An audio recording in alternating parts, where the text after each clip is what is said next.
de management et des aptitudes du manager performant. On ne peut pas parler de management et de performance sans parler de leadership. Je vais commencer par vous parler du management à travers celui que les Américains considèrent comme le père du management. Dans les écoles de commerce américaines, on va vous parler d'un auteur français qui s'appelle Henri Fayol. Et Henri Fayol est celui qui, dans son traité d'administration industrielle et générale, a décrit ce qu'est le management. Alors, c'est important de savoir que les Américains le considèrent, lui, mais pas forcément les Français. Les Français le connaissent, ils savent qu'il a parlé du management, il a décrit le processus de management, mais management, ça vient du terme manège, où on dirige les chevaux. Et il y avait déjà un auteur français de l'Ancien Régime, sous je ne sais pas quel roi, qui avait écrit un traité pour le roi qui s'intitulait Manager la France. Manager, dans le sens de conduire comme on conduisait les chevaux. Donc c'est pour ça qu'on ne le considère pas en France comme le père du concept, mais un auteur qui a développé le concept des Américains dans leurs écoles.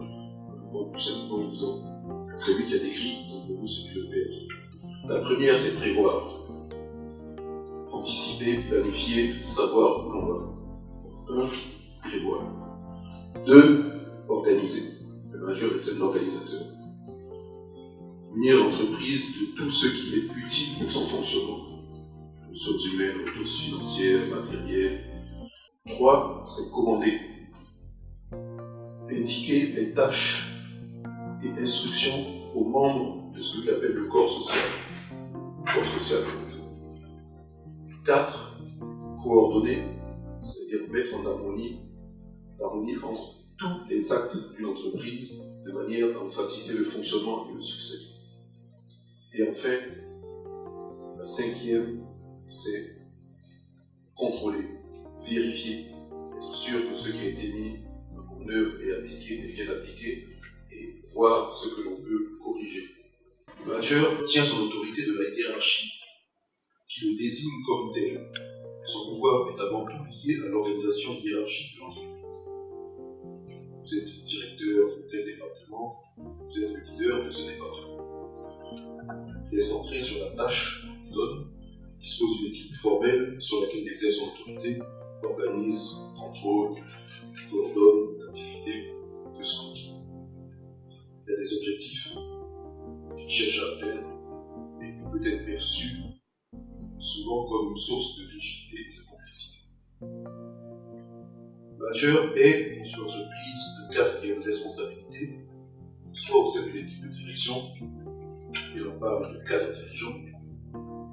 Vous êtes leader par rapport aux personnes, pas par rapport aux autres. Prendre soin et s'occuper du personnel, de ses besoins, et faire en sorte qu'il participe au processus. Si le personnel ne participe pas au processus, c'est que vous n'êtes pas convaincu. Pour que votre équipe fournisse les meilleurs services à vos clients, vous devez faire en sorte que vos employés s'inscrivent dans votre vision et que leur perception des comportements soit alignée sur cette vision. Il est nécessaire que votre personnel soit enthousiaste. Il s'agit d'une petite, si c'est une petite organisation, le défi consiste à être à la fois le leader et le gestionnaire. Ceux qui en sont capables ont un grand avantage financier. Maintenant, le leadership. Le leader est un visionnaire. Il tient son autorité des membres du groupe qui le reconnaissent comme tel. Ce n'est pas forcément la fonction qu'on lui a donnée. Une situation peut créer un leader. Son pouvoir est avant tout lié aux relations qu'il noue avec les membres d'un groupe.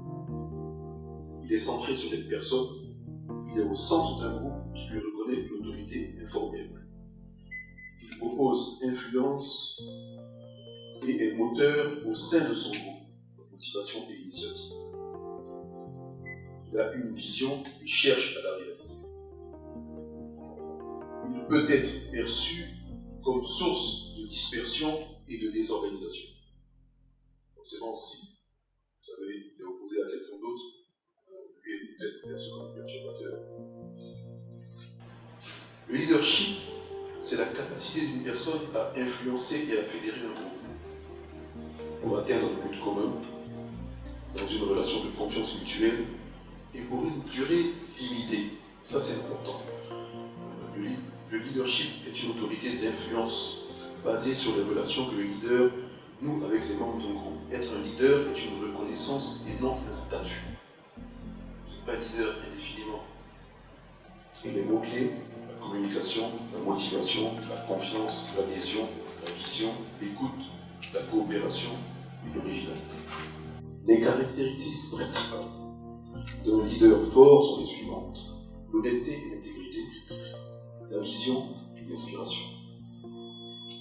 Deux caractéristiques, l'honnêteté et l'intégrité, cruciales pour que les personnes croient en vous et en votre vision des choses.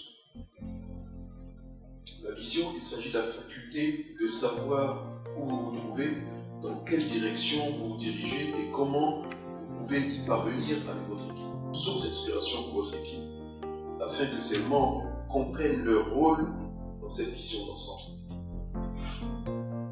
La capacité à affronter les défis, ne pas avoir peur de défier le statu quo, de faire les choses différemment et d'avoir le courage de penser de manière non conventionnelle. Souvent, le leader est celui qui doit vous mener là où personne n'a osé aller. Et il y a des compétences communicationnelles. Il faut que vous mainteniez votre équipe informée et que vous lui communiquiez les obstacles qu'elle peut rencontrer. Alors, dans le leadership, vous avez bien sûr le leader dans l'entreprise, vous avez le leader dans l'armée, vous avez le leader dans des situations politiques, vous avez le leader dans une équipe de sport.